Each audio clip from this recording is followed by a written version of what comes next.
जिंतूर तालुक्यातील कौसडी येथील बराड शिवारातील गट क्रमांक 25 मधील शेतात असलेल्या बोरवेलमध्ये 3 वर्षीय चिमुकला पडल्याची धक्कादायक घटना बुधवारी दुपारी सुमारे 1 वाजता घडली आहे। शेख अदनान शेख नदीम असे बोरवेलमध्ये पडलेल्या चिमुकल्याचं नाव आहे। घटनेची माहिती मिळताच प्रशासनानं तातडीने घटनास्थळी धाव घेतली।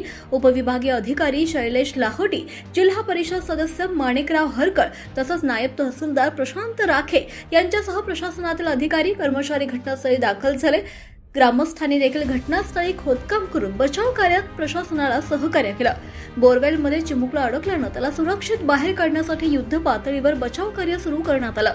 यासाठी 2 जेसीबीच्या सहाय्यानं बोरवेलच्या बाजूनं खोदकाम करण्यात आलं।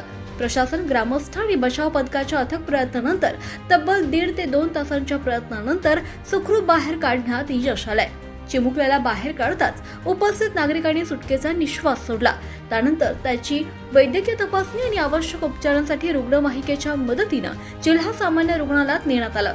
या बचाव कार्यात प्रशासनासह स्थानिक नागरिकांनी दाखवलेली तत्परता आणि एकजूट यामुळे मोठी दुर्घटना टळली आहे। चिमुकल्याला सुखरूपपणे बाहेर काढण्यात आल्यानं कुटुंबियांसह ग्रामस्थांनीही समाधान व्यक्त केलंय।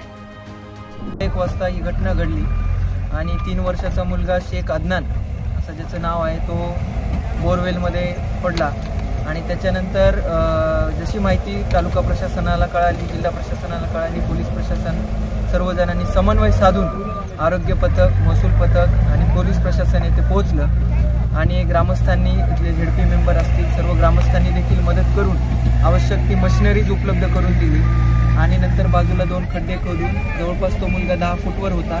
त्याचे आप्तेष्ट, त्याचे आईवडील त्याच्याशी सतत संपर्कात होते आणि त्यांचा कॉन्फिडन्स वाढवत होते आणि ऑक्सिजनची पण आपण व्यवस्था केली आणि त्यानंतर साधारणतः 1-1.5 तासाच्या अथक प्रयत्नानंतर त्या मुलाला आपण सुखरूप वाचवण्यात आपल्याला यश आलं। उक्कलगाव तालुका मानवत येथे घडली होती आणि आज देखील अशी घटना घडली। तर माझ्या नागरिकांना आव्हान आहे की जशा ओपन बोरवेल आहेत तिथं आपण सुरक्षा कवच बसवायला पाहिजे, तिथलं बांधकाम व्यवस्थित केलं पाहिजे आणि सर्वांनी त्यामध्ये प्रयत्न केला तरच अशा दुर्घटना आपण टाळू शकतो, असं मी सर्व नागरिकांना देखील आव्हान करतो।